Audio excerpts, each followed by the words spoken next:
fa manoloana kosa moa ny fanapahan-kevitry ny CES izay nitsipaka ny fitoriana fangatahana fanliana ny candidat roa amin'ny fifidianana filoham-pirenena dia ny candidat Eratondaro-Mampiana sy Dr Jean-Louis Robinson dia manana ny ambarany sy ny RJP manoloana an'izay vola ravoavy sy sira Kotoarson mitatitra ny vaovao.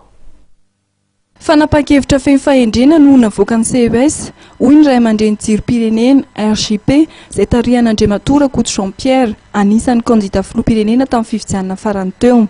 Ataoko fa fahendrena no nataon'ny CES nanda ny disqualification fahendrena amiko ary everiko fa mamaly ny etaetan'ny vahoaka malagasy no hoe ireo no hoe tianao hitondra ny ray amin'isy roa lahy tsy hoe tsy zay hoe mba tena ny conscience ny toko ary ny tombontsoa ambonin'ny firenena no ataony ary nanam-pahaneviny ary tsy tokony atahotra izay ataontsika hoe misy bluff politika koa anatin'io misy ihany koa mety ataontsika hoe fampatahorana na indraindray ihany koa mety ataontsika hoe mba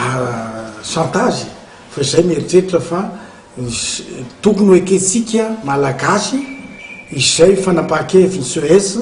io no androm-panjakana atsika ary io no everina aloha hatreto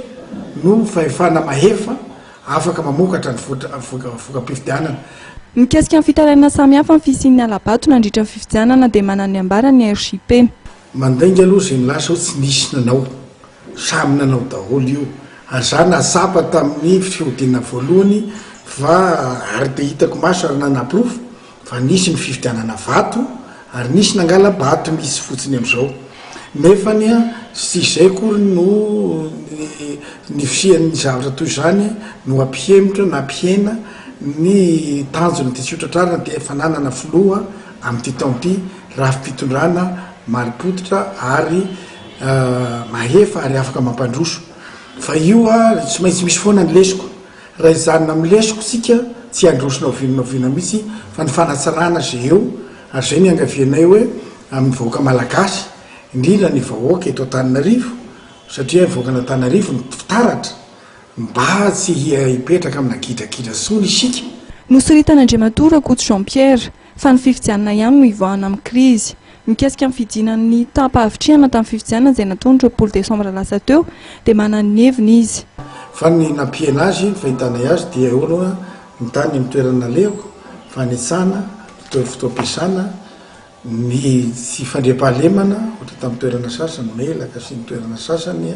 kalamavony ary ho ihany koa aloha le fahakiviana hoe